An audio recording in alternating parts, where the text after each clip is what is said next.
You open your eyes. You can't read, you've never seen a wheel, and you have no concept of a clock. But it is 20,000 years before anyone alive today will be born, and you only know one thing for certain. It is cold. Not winter jacket cold. Cold like the atmosphere is a living predator that wants you dead.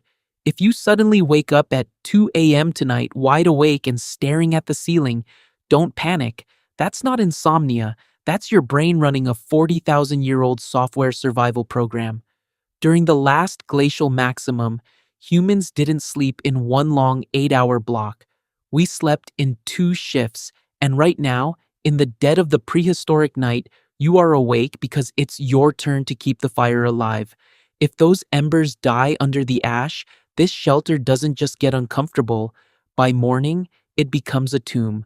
But you survived tonight not because of raw strength, but because of a microscopic tool. You look around your shelter.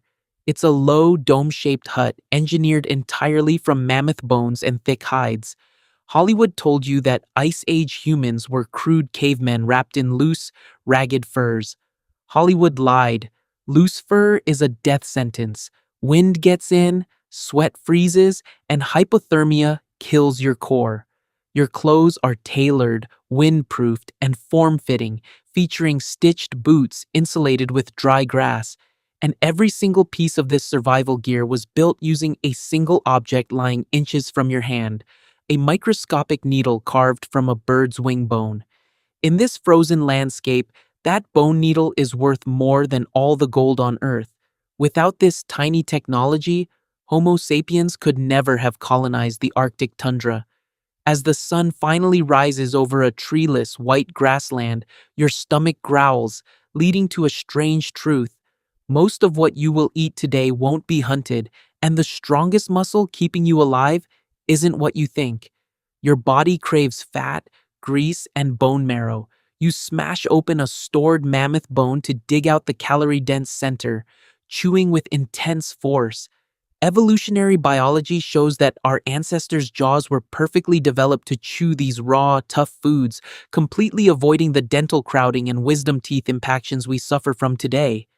Suddenly, a scout signals from the ridge.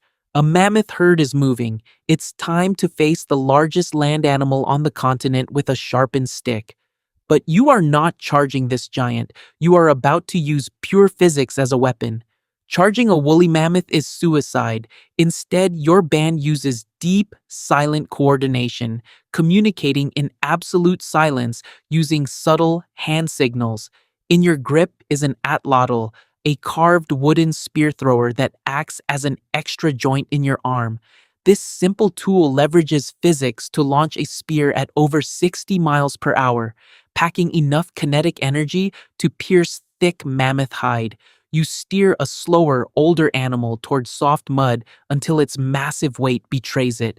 The spears fly, the giant falls, but the hunt wasn't the hard part.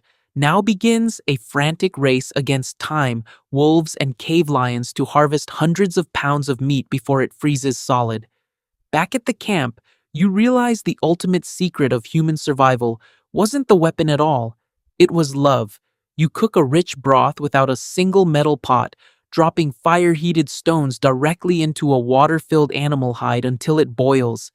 As the tribe gathers, the meat is shared equally. Look closely at the elders sitting by the hearth. One has a badly broken leg that healed cleanly years ago.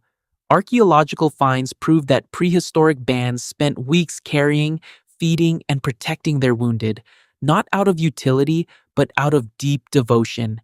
As night falls, someone plays a flute carved from a swan's bone.